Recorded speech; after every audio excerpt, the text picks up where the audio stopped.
Alien Earth n'a pas hésité à prendre son temps pour préparer le terrain aux événements explosifs de cet épisode, et ce rythme délibéré porte ses fruits avant le dernier épisode de la saison. Allons, c'est l'heure de l'histoire, mon poulet au miel. On ouvre les petits volets. Cœur vaillant, œil sur la balle, on ne peut pas perdre.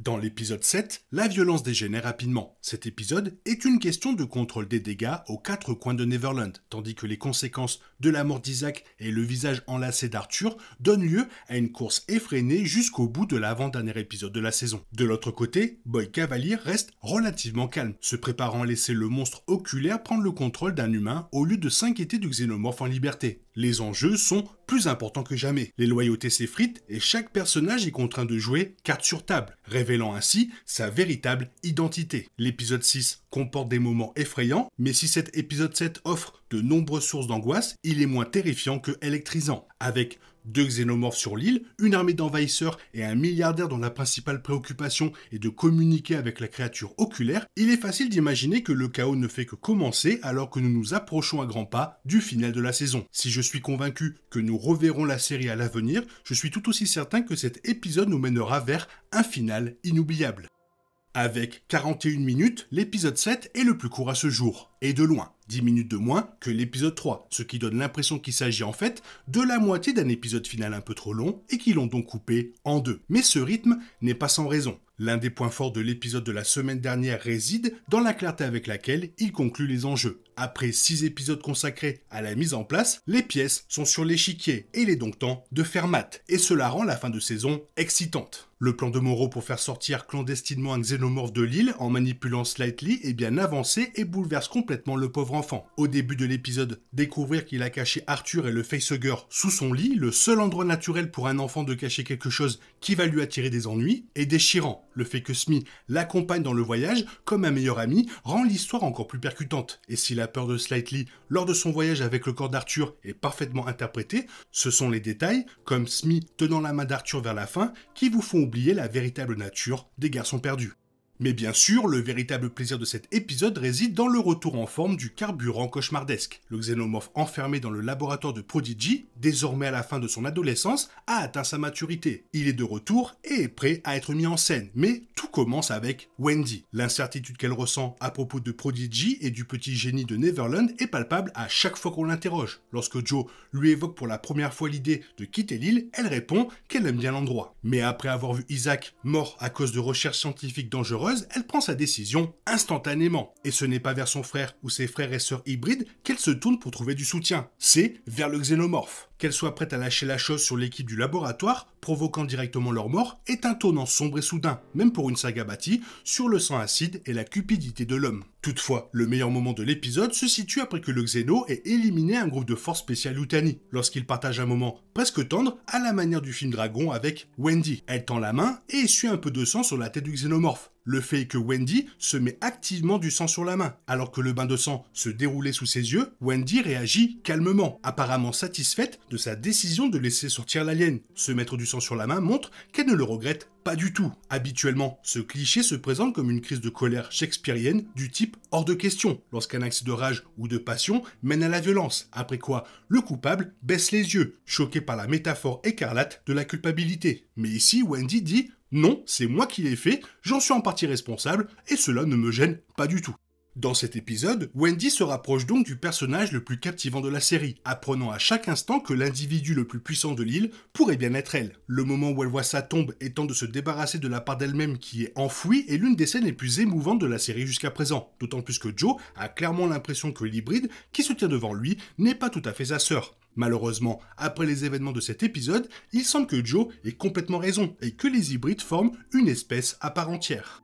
Kirsch a été plus qu'un simple succès surprise cette saison, performant dans toutes les scènes où il a joué, et la narration de l'épisode ne fait qu'accroître mon désir de connaître les motivations de Kirsch qui tire les ficelles en coulisses. L'une des questions thématiques majeures que la série et la saga en général abordent est la nature de l'être humain, et la distinction entre Kirsch, pur synthétique, et les hybrides a captivé mon attention. La façon dont Oliphant dépeint l'impassibilité placide de Kirsch rend difficile de savoir ce qui l'intéresse, si toutefois quelque chose l'intéresse. Il est possible que Kirsch ne recherche que le chaos, exploitant pleinement son potentiel de programmation scientifique, laissant les événements se dérouler comme il le souhaite. Cependant, Kirsch est loin d'être le seul personnage à avoir des plans secrets et un intérêt dans le jeu, même s'il semble avoir déjoué le plan de Moreau.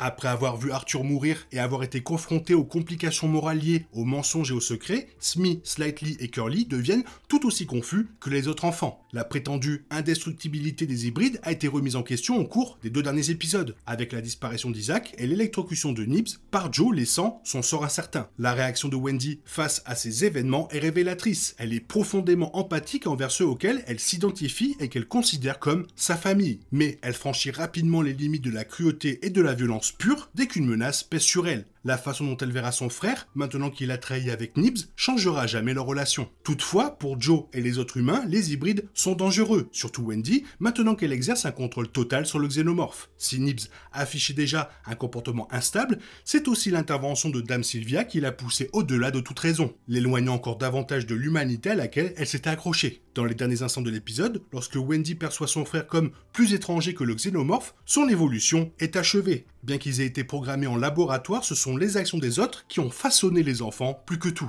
Wendy veut quitter l'île et ses dernières semaines passées isolées avec les hybrides sur l'île lui a facilement fait oublier qu'une terre entière serait décimée si les xénomorphes atteignaient le continent. Bien sûr, l'avidité débridée de Boy Cavalier et de Yutani obscurcit leur jugement et justifie le risque de milliards de vies perdues pour la soumission de l'univers à leur volonté. La raison, idéologiquement plus pure, mais non moins malsaine, invoquée par Wendy pour emmener le xénomorphe provient d'un sens de la justice déplacée, car Wendy ne reçoit pas les bonnes leçons sur l'île. De nombreuses questions brûlantes taraudent l'esprit du public à l'approche du dernier épisode de la saison. J'ai hâte de voir les personnages survivre, ne serait-ce que pour voir ce qu'ils feront dans la saison 2. Mais je ne suis pas sûr que quiconque dans la série ait prouvé son incorruptibilité. Cependant, c'est ce qui a été le plus amusant dans la série jusqu'à présent, et j'espère que Wendy et les autres hybrides parviendront à maîtriser encore davantage leur pouvoir avant la fin de la saison. Le titre de l'épisode prend donc tout son sens lors de l'affrontement final sur le bateau. C'est un épisode rempli de personnages qui accèdent à leur forme définitive. Pour Nibs, cette forme est celle d'une psychopathe totale. C'est une enfant qui a subi un traumatisme insondable, totalement incapable de le gérer et incapable d'apprécier la vie humaine, comme en témoigne le moment où elle écrase la mâchoire de ce type et lui arrache les tendons de la gorge. C'était, bien sûr, cool à regarder, mais pour Wendy, elle aussi émerge, mais elle ne peut pas encore envisager la subtilité que Joe, tout en étant de son côté, pourrait aussi ne pas vouloir la mort de ses amis. C'est une distinction difficile à saisir pour les enfants, ignorer les conséquences immédiates de ses actes est une compétence qui s'apprend. Cela fait d'ailleurs quelques épisodes que je n'ai pas mentionné la performance de Sydney Chandler, mais ses cris à la fin de cet épisode sont à la fois furieux et confus. C'est la combinaison idéale pour aborder non seulement le final de la semaine prochaine, mais aussi la scène finale de cet épisode. Kirsch avait observé Slightly de loin pendant que Boy Cavalier concluait un accord avec Yutani dans l'épisode précédent. Kirsch avait vu Slightly enfermer Arthur dans le laboratoire sécurisé pour qu'il soit la cible d'un facehugger. Il savait pertinemment que Slightly communiquait avec Moreau grâce à un micro placé sur son cou. Kirsch mène son propre combat, distinct de celui de protéger les intérêts de Boy Cavalier. En tant que synthétique, Kirsch a ses propres stratagèmes et stratégies, ainsi qu'un profond ressentiment envers l'humanité. Il a aidé Slightly et Smee à faire passer clandestinement Arthur et le facehugger jusqu'à la plage afin de pouvoir piéger Moreau et ses soldats Weyland Yutani. Il reste à découvrir les véritables intentions de Kirsch car son allégeance à Prodigy est pour le moins bizarre. Il semble préoccupé par les hybrides et a peut-être ses propres plans pour eux, hors du contrôle de Boy Cavalier. Avec Moreau capturé, Kirsch apparaîtra comme un héros aux yeux de Boy Cavalier, ce qui pourrait créer l'occasion idéale pour lui de frapper contre son maître.